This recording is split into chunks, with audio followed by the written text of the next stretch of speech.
trying to heal from that. Yeah. And it's insane. I mean, healing that was another thing that we wanted to bring up, is like healing, how you can, mix spirituality with healing, because I don't think I could heal if I wasn't spiritual. Like, I don't understand how people even live, like how they live every day without knowing that they're part of something. But healing is the most difficult journey that I think anybody will ever go through. And 1000%. like the first part of healing, in my opinion, is being aware. Yeah. That you need to heal, that you have a problem, because so many people pretend that they don't, and they push it down, but guess what? It's never going to go away. It's just going to come back worse. It actually is going to create disease. Yeah, and it makes you sick. Chaos. And it causes so many problems when you don't deal with your pain. It causes physical pain. Physical pain. It'll translate into physical pain. Yeah, just not dealing with your trauma. Yeah. And, I mean, I think it's so important. It's crazy that, we're on this topic of conversation. I was literally really deep in conversation with my boyfriend last night just about healing and how I worked on healing my relationship with my mom and how parental healing. That's a whole, like, other category. Yeah.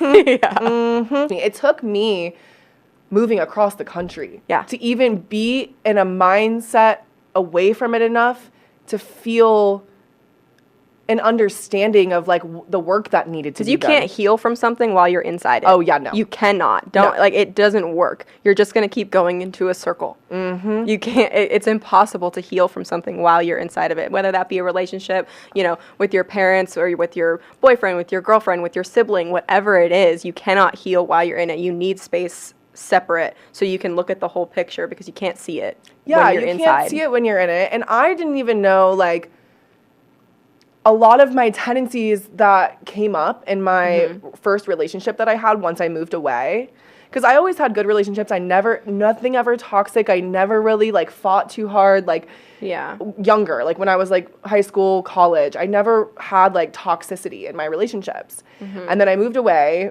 from home and I got into this relationship, and it really showed me all of the ways that, so I like to refer to it like he triggered me in the way that my mom triggers me. It like was on that same pathway. Yeah, it was a mirror. And I loved him so much that I wanted to be better and not get so triggered, like I didn't want to lash out and be this toxic version of myself. And so I had to heal what I was feeling, what I was getting triggered by. I had to heal my relationship with my mom to not be a bitch to him. Yeah. You know what I mean? So it's like, it goes back to something. Whenever you're like triggered by something, try to see it not as the event that's happening, but where it's coming from. Because most of the time, you're not even irritated at what's in front of you. You're irritated because it's you're remembering something else. Yeah. It's a trigger. Remembering something else. Yeah. And I think a lot of it, like you said, it's like 0 to 7. Those are the formative years of your neural pathways. And like you work for the rest of your life to get these deeply embedded neural pathways to go a different route than the one that they're deeply embedded in, and it's easy to fall back because that pathway doesn't go away. Even though it can get rerouted to a new circuit, it doesn't go away. And the first time you do it that way again, you're falling right back into that same trigger, that so same frustrating cycle. When people say that, like, oh, they're a kid, they're not going to remember. Like, fuck you times 1,000. I agree. Because they may not remember the significant or the specific event, but they remember the way it made them feel. 1,000%. And that sticks with them forever. So take care of your children. Yeah. Or don't have kids. They're the next generation. They're the next generation. Why? They're important. Kids are more important than adults, in my opinion. They're way more important than adults. And so way more. Yeah. Because they're shaping our future. And I was going to say, I had a really deep talk with a good friend of mine. She's thankfully out of her marriage now, but she has 2 daughters. And when I first met her, she kept telling me, like, the first year I met her, she's like, I'm getting a divorce.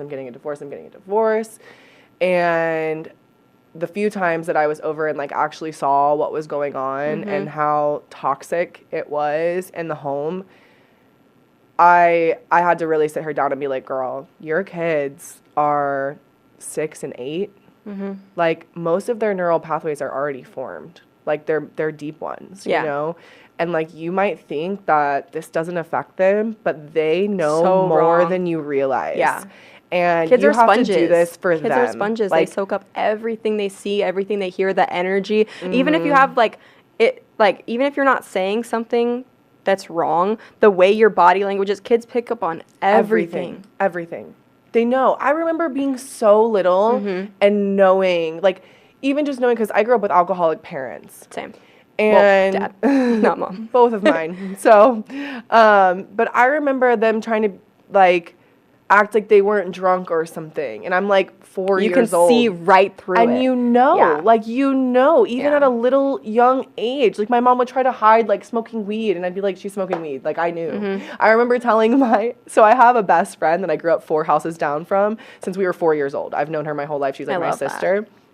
And I remember telling her, she reminded me of this story the last time I saw her because I never remember stuff from my childhood. I feel like I just like put Blacked a it block out, on. yeah.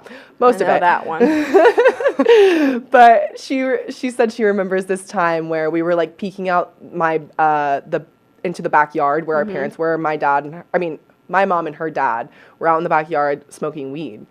And I knew what weed was. Like, I just knew somehow, like, maybe movie. I don't know how I knew this, but I was, like, probably 5 or 6 years old. And I told Lauren, I was like, you know, they could go to jail for that. Like, this is illegal. Like, they're doing Little Danielle, this is illegal. Yeah. It's bad. And she didn't even know what it was or, like, anything. In Ohio, like, it was. It was very illegal. Absolutely. Yeah. So I, like, I knew they were doing, like, bad things. And I remember telling her that. And it's just, like...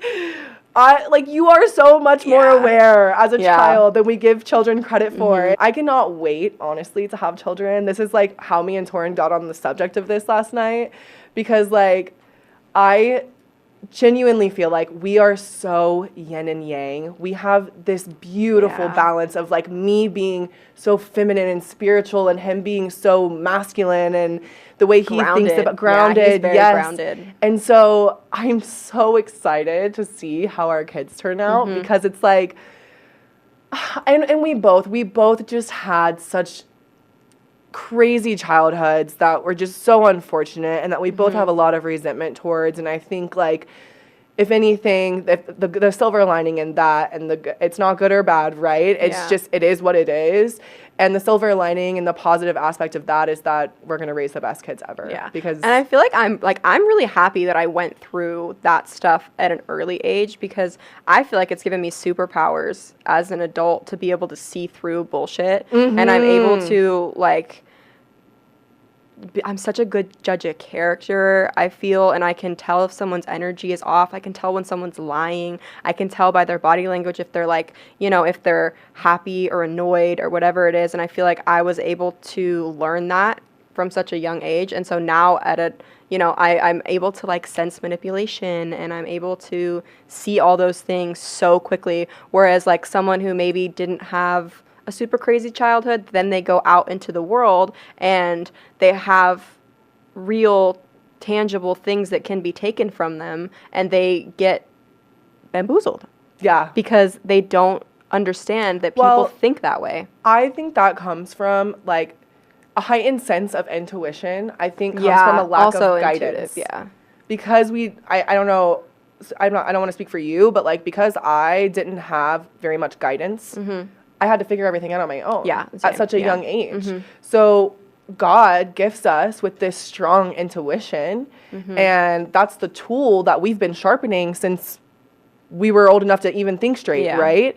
So it's like, obviously that tool for us has been extremely sharpened and is extremely, you know, well-versed because it's like we had to, you know? And that, I mean, and that's just the truth of it. But at the end of the day, I don't think I would trade it for the world because I love having that strong intuition. Yeah, me I think too. it's so amazing. Like, I'm the same way. Like, I feel like I can sense people's energy the minute I meet them, and I can understand if someone is full of shit or whatever. It's like, it's such an important life skill. Like, it's such an important, I'm street smart. I'm not necessarily like I read it in a book and I can retain the information, but I'm street smart. I know how to get around. I know how to protect myself. I know how to protect the people that I'm with. Like I know how to get by in that type of sense. And it's because I've had to figure that out at such a young age, and that gives me so many skills now.